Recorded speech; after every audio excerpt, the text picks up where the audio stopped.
السلام عليكم ورحمة الله وبركاته. صلى على الرسول عشان لو انت ناخد حسنات. انزل اعمل لي اللايك، اضغط اشتراك. يلا بينا. بص يا باشا، بكرة الساعة 5 هيبقى في ماتش الحرس والأهلي. ماتش على الورق يبان سهل، يعني الأهلي والحرس صباح الفل. لكن الحقيقة انه غير كده خالص، ولو حضرتك اهلاوي اتخدعت في منظر الأهلي في ماتش سيراميكا وصدقت كابتن أيمن الكاشف ان الأهلي رجع فعلا، انا حابب اقول لك انه لا، الأهلي مرجعش ولا حاجة.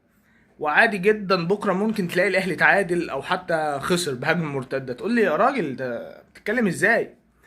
اقول لك شوف، الحرس بتقف تحت الكوره حلو قوي، بتلعب الهجمات المرتده حلوه قوي. انا اتفرجت لهم على اكتر من ماتش. كمان انت هتلعب بكره على استاد الكليه الحربيه، استاد ضيق. صدقني مش هيبقى اسهل حاجه زي ما انت مفكر، يعني مش تنزل تديهم اربعه وخمسه والشغل ده. ده بالنسبه للاهلي، واحب اسمع رايك انت كاهلاوي، شايف الماتش ازاي؟ سهل ولا صعب؟ طيب بالنسبه للزمالك، الزمالك هيلعب مع الجونه. هو ماتش مش احسن حال من الاهلي خالص، يعني الجونه نفس الفكره، في مركز ال 16، ما كسبتش كتير لكن فرقه بنسخه علاء عبعال، فرقه هتقف ورا الكوره.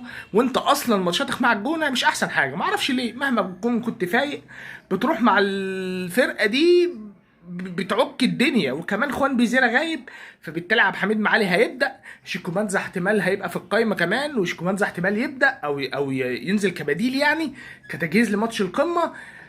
عبد الله السعيد ممكن يريح، ممكن تلاقي بكره ادم كايد بيلعب 10 وشيكوبانزا هو الوينج، الله اعلم. يعني انت بكره، يعني الزمالك مثلا خد دي، حسام عبد المجيد مش هيلعب، فانت خط الظهر مثلا في اتنين جداد، صلاح مصدق ومحمد اسماعيل، اول مره هيبقوا بيلعبوا مع بعض كقلبين دفاع. معاهم محمود بنتايج، معاهم اشمبونج اللي هو الكيني، هيلعب معاهم اسمه بارون شونج، باين حاجه كده، بارو شونج حاجه، يعني اسم ابن كلب، فاهم؟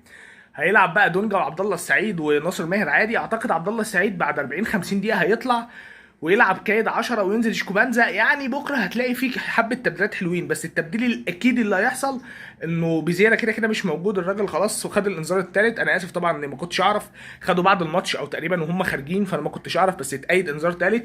فبالتالي عبد الحميد معالي هو اللي هيبدا اساسي. طيب ده بالنسبه للزمالك. كل خوفي على الاهلي والزمالك على فكره، اللي فيهم هيخسر بكره او حتى هيتعادل هيفقد نقط، هيدخل ماتش القمه بمعنويات تحت الصفر. فتسالني انا هقول لك والله لو الحرس قدر ياخد مثلا تعادل مع الاهلي وياخد منه نقطه، هيبقى داخل ماتش الزمالك يعني فاهم خلاص، يا فيها لا اخفيها. نفس الكلام على الزمالك لو الجونه عملتها معاه ولا حاجه، ربنا يستر. احب اسمع رايك اذا كنت اهلاوي او زملكاوي، انت شايف الماتشين ازاي بكره؟ سلام.